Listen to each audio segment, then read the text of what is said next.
Welcome to the pod Biomanufacturing and Fermentation Technology. In this episode, we translate microbial science, process engineering, and manufacturing realities into insights that scale.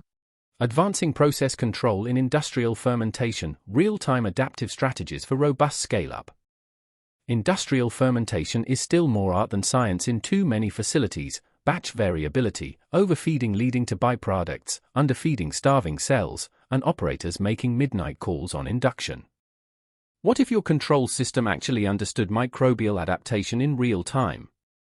Today I'm breaking down three 2024 to 2026 papers from Bioprocess and Biosystems Engineering, Biotechnology Progress, and Process Biochemistry that move us toward truly robust, scalable bioprocessing. These aren't incremental tweaks, they're control and monitoring innovations with clear pilot pathways. Bayesian uptake estimation, E. coli fed batch, problem, standard monod kinetics assume instant response. Reality, lag phases, adaptation at high density, substrate pulses, creates mismatches. You chase oxygen utilization rate, hour, spikes or acetate crashes with conservative feeds, leaving titer on the table. This Bayesian observer treats Q_S as a live state with adaptability rate lambda. It uses particle filtering on PAT data to update beliefs continuously.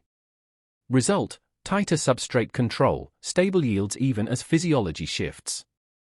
Commercially, in a 10,000 L protein run, this could cut COG 15 to 25% by maximizing spacetime yield and minimizing waste streams. Precision firm players chasing alternative proteins or enzymes get more consistent CQAs for food or pharma specs. Think digital twin ready, feed data back for strain process co-optimization. Multivariate automation for induction current pain, timing induction is guesswork or fixed schedule, too early stresses cells, too late misses peak productivity. This work integrates OD PAT with PIMS for fully hands-free runs from inoculation to harvest, triggering induction on real biomass metabolic thresholds. Bench to pilot proven. Why it matters, reduces variability, labor, and failed batches. For CDMO, this means faster scale-up and higher OEE. Analogs, existing PAT adopters like those running continuous or high-density yeast, but this closes the loop end-to-end. Our guided nitrogen in Streptomyces filamentous bugs are tough, viscosity, pellets, secondary metabolism tied to nutrient stress. Fixed N feeds waste precursors or inhibit. Ours master variable dynamically doses nitrogen to metabolic demand. Yield jumps without toxicity. Business angle, natural products and enzymes from actinomycetes. Agri and specialty chemistry markets love sustainable, higher titer processes on potentially circular feeds. Comparative insight, most scalable, Bayesian uptake estimator, E. coli is king, PAT ubiquitous, software layer deploys fast across scales. Fastest to market, multivariate automation, pilot data exists, regulatory path clear for proteins.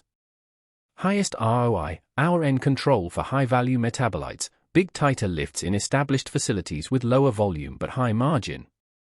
All piloted in 12 to 24 months with standard 50 to 500 L suites plus off-gas OD.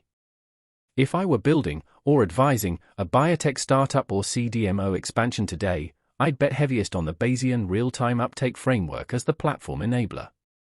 It underpins everything else, better control unlocks higher densities, hybrid continuous elements, and true digital twins.